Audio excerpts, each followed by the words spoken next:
Two বিটুএস academy বন্ধুরা, আশা করি তোমরা সবাই খুব ভালো আছো, সুস্থ আছো।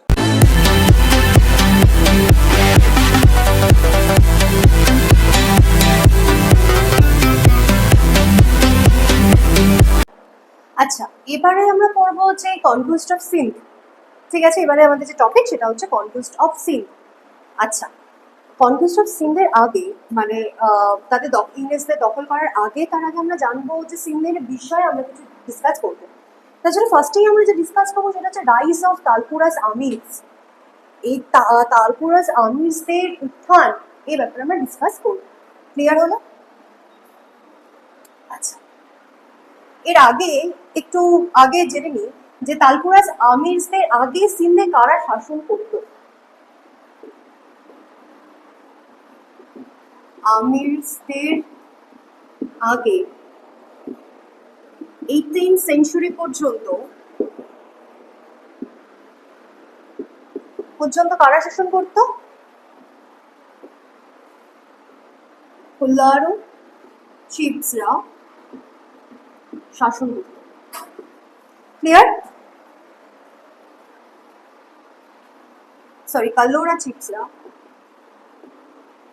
চিফরা এখানে শাসন করত। ক্লিয়ার? নেক্সট হচ্ছে এই থাট্টা।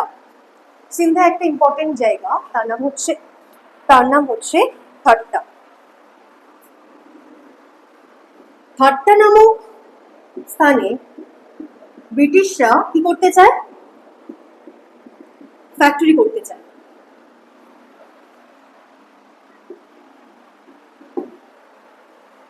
ব্রিটিশরা ফ্যাক্টরি করতে চায় এবং তার জন্য তারা কার কাছে পারমিশন নেয়? যে এখানে যে কোলেরও চিফ ছিলেন, কালোরা যে চিফ ছিলেন, যার নাম গুলাম শাহ, তার কাছে পারমিশন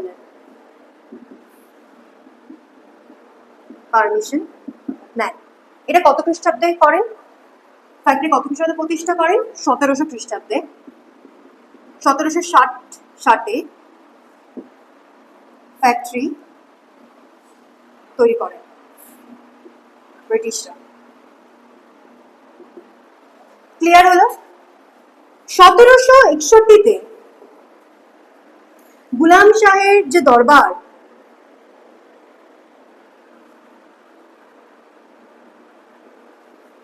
শাহের দরবারে একজন ব্রিটিশ রেসিডেন্টকে পাঠানো হয়।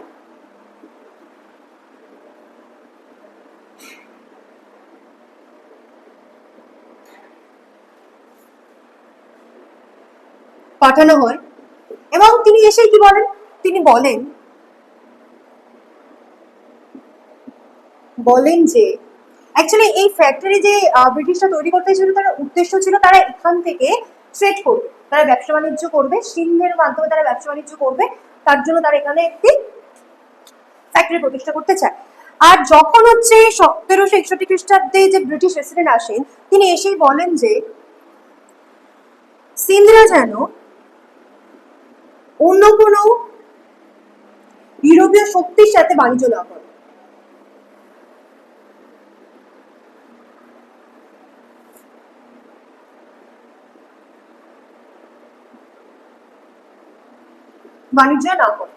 তারা কেবলমাত্র কাদের সাথে বাণিজ্য করবে? ব্রিটিশদের সাথে বাণিজ্য করবে। 1775 খ্রিস্টাব্দে গুলাম শাহ মারা যাচ্ছেন, যার ফলে কালোরা চিফ হিসাবে কে বসছেন? চিফ অন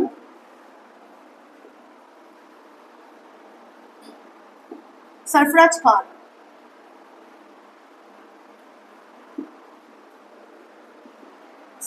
খান। তিনি কি করেন? তিনি যেই চিফ হিসেবে বসেন, সঙ্গে সঙ্গে তিনি ডিক্লেয়ার করেন যে ব্রিটিশদের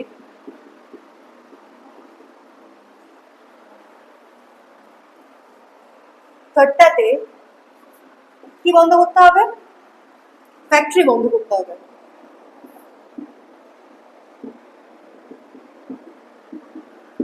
যার ফলে তাদের ব্রিটিশদের ফ্যাক্টরি বন্ধ করতে হয় এবং সিন্ধ থেকে তারা চলে যায়।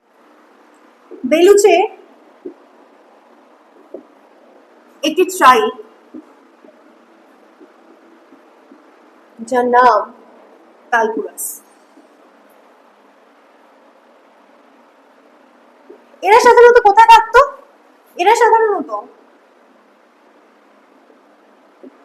হিলস এরিয়াতে থাকতো। তারপরে ধীরে ধীরে তারা কি করলো, সিন্ধের দিকে আসতে শুরু করলো এবং তারা সিন্ধে স্থায়ীভাবে বসবাস শুরু করলো। নেক্সট হচ্ছে এই তালপুরাসদের যে লিডার, তার নাম কি? তার নাম মীর ফতাহ আলী খান। ক্লিয়ার? এই মীর ফতাহ আলী খানের নেতৃত্বে এই তালপুরাসরা কি করে, যে কোলেরো চিফ অর্থাৎ সরফরাজ খানকে হত্যা করে। ক্লিয়ার? সরফরাজ খানকে হত্যা করার পর কোলেরো চিফকে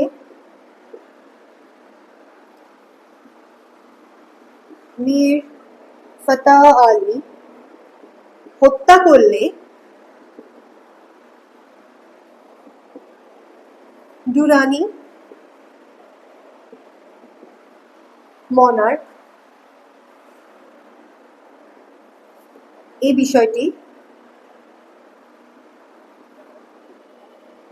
বিষয়টির জন্য মীর ফাতাহ আলীকে অ্যাপ্রিশিয়েট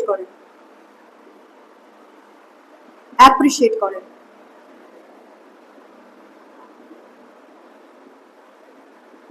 এবং তারা বলেন, অর্থাৎ দুরহানি মনার্ক বলেন যে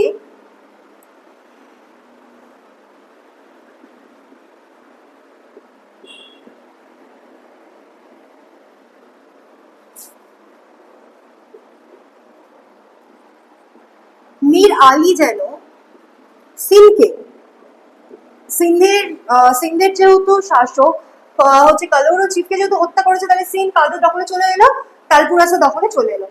যার ফলে আর দুরহানি অ্যাকচুয়ালি বেলুচের দুরহানির আন্ডারে বেলুচটা যেহেতু পড়তো, তাহলে বেলুচও তাদের আচ্ছা বেলুচ যেহেতু দুরহানি মনার্কের আন্ডারে পড়তো, সেই কারণে মীর ফতাহ আলীকে দুরহানি মনার্ক বলে যে এই মীর আলী যেন সিন্ধকে তার 4 ভাইয়ের সাথে, দুরহানি মনার্কের ভাইয়ের সাথে শেয়ার করে। এই 4 ভাইকে কি বলা হতো? 4 ইয়ার বলা হতো।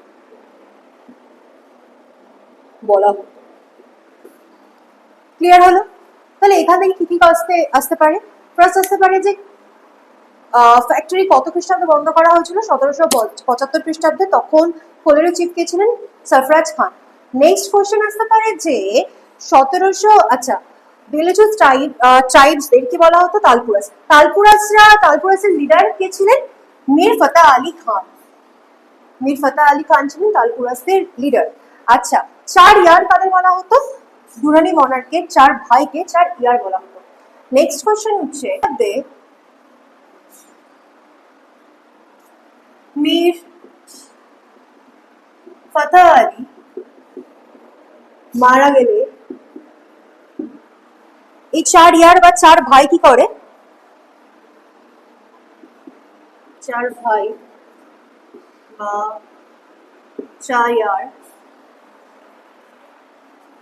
সিলকে নিজেদের মধ্যে 4টি ভাগে ভাগ করে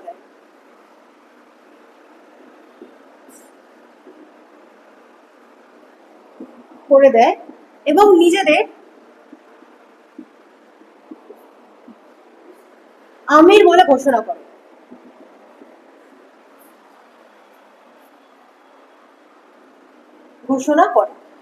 ঠিক আছে? এই আমির শব্দের অর্থ কি? আমির মিন্স লর্ডস অফ সিন্ধ।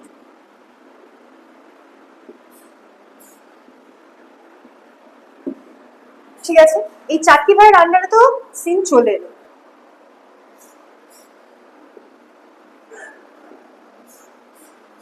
যোধপুরের কাছ থেকে, যোধপুরের রাজার কাছ থেকে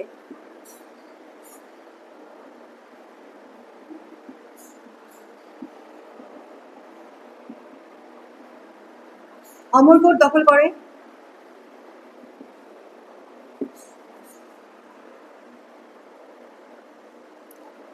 করে, এরপর করাচি দখল করে, করাচি দখল করে আফগানদের কাছ থেকে,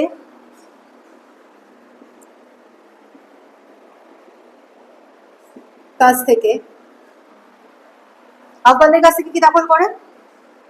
বুকারা এবং সৈকরপুর।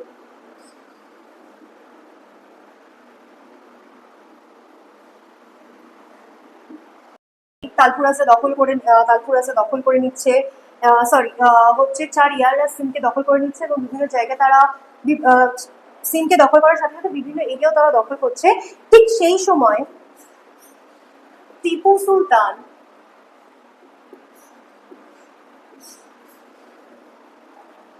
নেপোলিয়ান বোনাপার্টের সাথে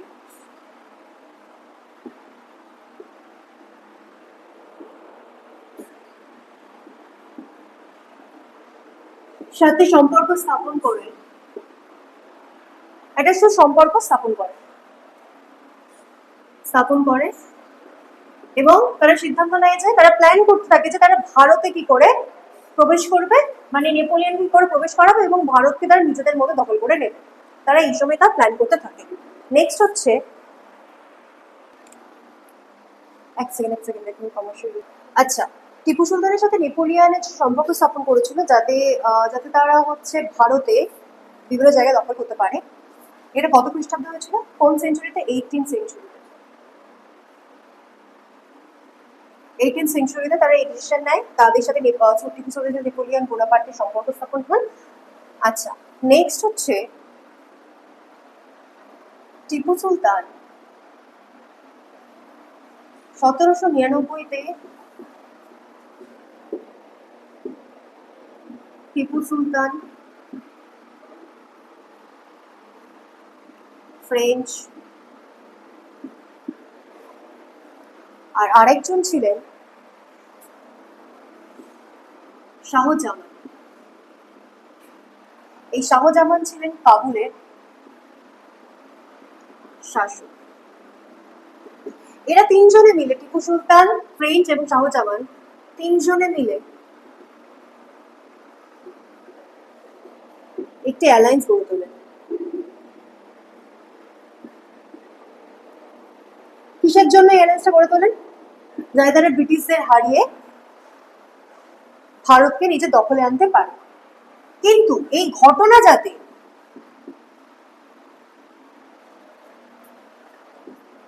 আটকানো যায়, তাই লর্ড ওয়েলেসলি কি করেন? সিন্ধের সাথে একটা কমার্শিয়াল রিলেশন তৈরি করেন।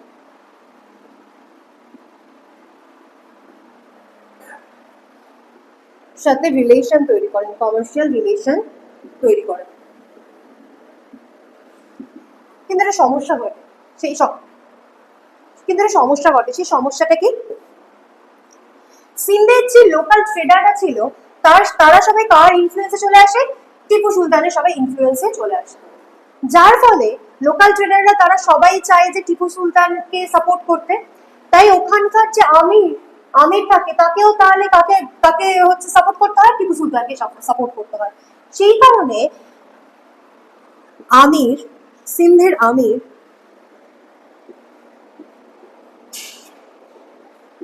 1800 খ্রিস্টাব্দে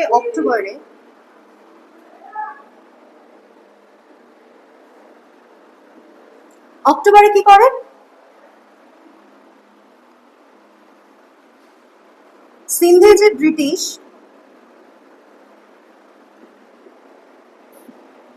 ব্রিটিশ এজেন্ট ছিল, তাকে 10 দিনের মধ্যে সিন্ধ ছাড়তে বলে।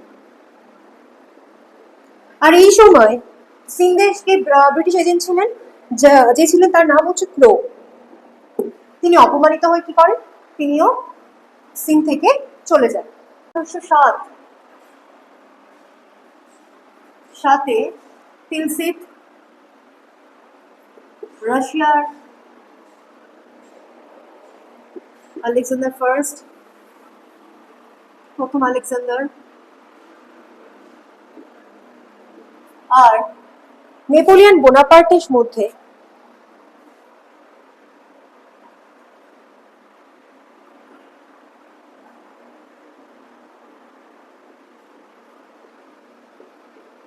মধ্যে ট্রিটি হয়। ঠিক আছে, একটি ট্রিটি হয়। এই ট্রিটিতে বলা হয় যে তারা ভারতে প্রবেশ করবে কোন রুটের মাধ্যমে, ল্যান্ড রুটের মাধ্যমে তারা ভারতে প্রবেশ করবে।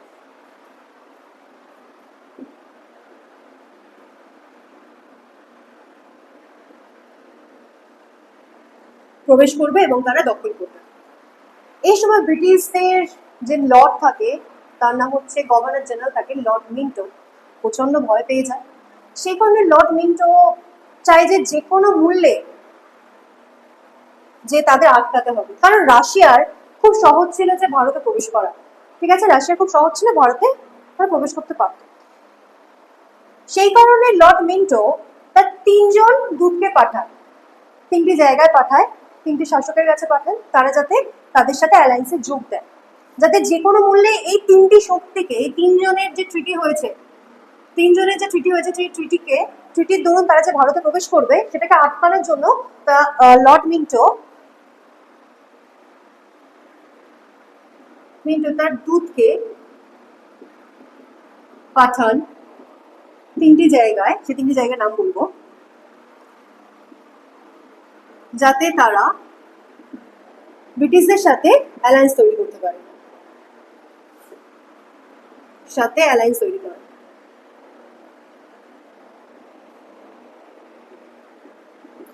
সেই 3টি জায়গায় কাদের পাঠানো হয়েছিল? লাহোরে, আচ্ছা কাবুলে,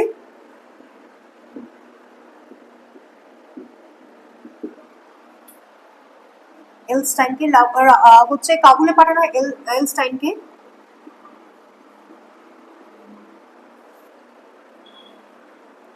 সেকেন্ড হচ্ছে তেহরানে পাঠানো হয় ম্যালকমকে, এবং লাহোরে পাঠানো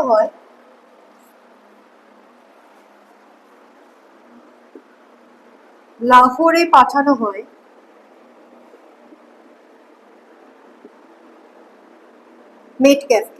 মেটক্ল্যাফকে। ঠিক আছে, এই জায়গাগুলো যদি ব্রিটিশদের সাথে অ্যালায়েন্স তৈরি করে, বা এই জায়গাগুলো শাসকরা যদি ব্রিটিশদের সাথে অ্যালায়েন্স তৈরি করে, তাহলে এইসব জায়গাগুলোতে হচ্ছে ব্রিটিশ সেনা পাঠানো যাবে, সম্ভব হবে, যার ফলে তারা এই যে 3টে শক্তি জোটবদ্ধভাবে যে ল্যান্ড রুটের মাধ্যমে ভারতে আসার পরিকল্পনা করছে, তাহলে সেটাকে তারা আটকাতে পারবে। ঠিক আছে, সেই কারণে তারা চেয়েছিল, লর্ড মিন্টো চেয়েছিলেন যে এই 3টি শক্তির সাথে, এখানকার শাসকদের সাথে একটা অ্যালায়েন্স তৈরি করতে, যাতে তারা এই 3 জনই ব্রিটিশদের সাথে যোগ দেয়, এবং যোগ দেওয়ার ফলে এইসব জায়গায় ব্রিটিশ সৈন্য আনতে পারে, এবং ব্রিটিশ সৈন্য এসে এইসব জায়গাগুলো, যারা এই 3টে শক্তি, যারা ল্যান্ড রুটের মধ্যে ভারতে প্রবেশ করার সিদ্ধান্ত নিয়েছে বা পরিকল্পনা নিয়েছে, তাদেরকে যাতে আটকাতে পারে, তারা এই ডিসিশন তারা নেয়। এটা গেল তো হচ্ছে ব্রিটিশদের সাথে 3টে এরিয়া, যেসব এরিয়া থেকে সহজেই রাশিয়া আসতে পারবে, বা 3টে শক্তি জোটবদ্ধভাবে ল্যান্ড রুটের মাধ্যমে যাতে আসতে না পারে, সেই কারণে বাধা দেওয়ার জন্য তৈরি করা হয়, অ্যালায়েন্স তারা তৈরি করে, ব্রিটিশরা তৈরি করে। এরপর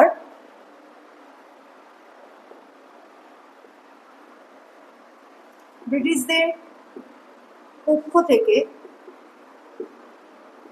নিকোলাস স্মিথকে সিন্ধে পাঠানো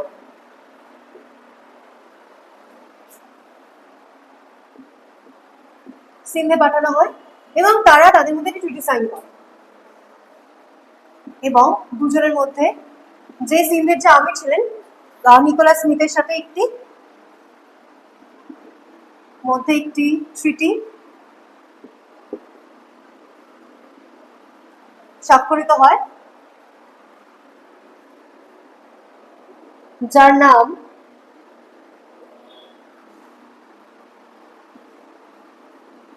treaty of eternal friendship.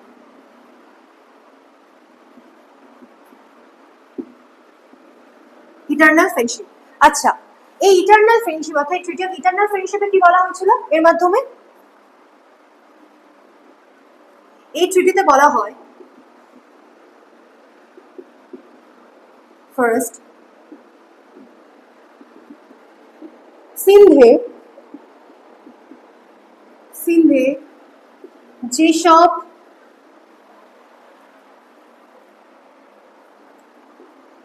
French এজেন্টরা রয়েছে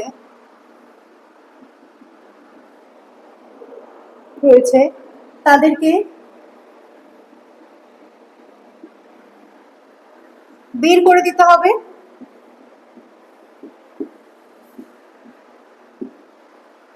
এবং নেক্সট কি বলা হয় যে দুই পক্ষই অর্থাৎ ব্রিটিশ এবং সিন্ধের আমির দুই পক্ষই তাদের কোর্টে এজেন্টকে এক্সচেঞ্জ করবে।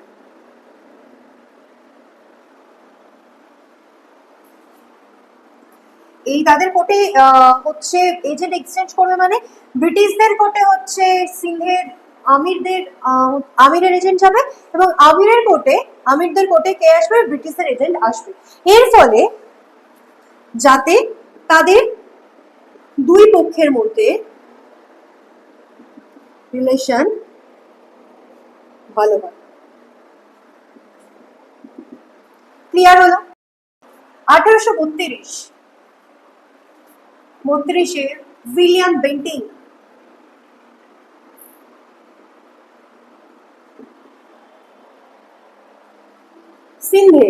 সিন্ধে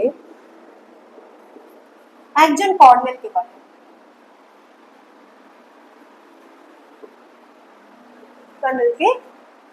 পাঠান। ঠিক আছে, এবং কর্নেল গিয়ে সিন্ধের সাথে একটি চুক্তি স্বাক্ষর করে। ঠিক আছে, সেই চুক্তির নাম কি?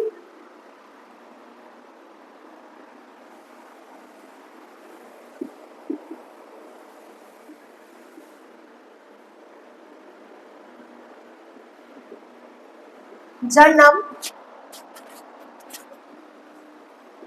Treaty of 1832। ক্লিয়ার? তো ভিডিওটা এইটুকুনি, নেক্সট ভিডিওতে পর থেকে ডিসকাস করবো। তো ততদিন পর্যন্ত সবাই ভালো থাকবে, সুস্থ থাকবে।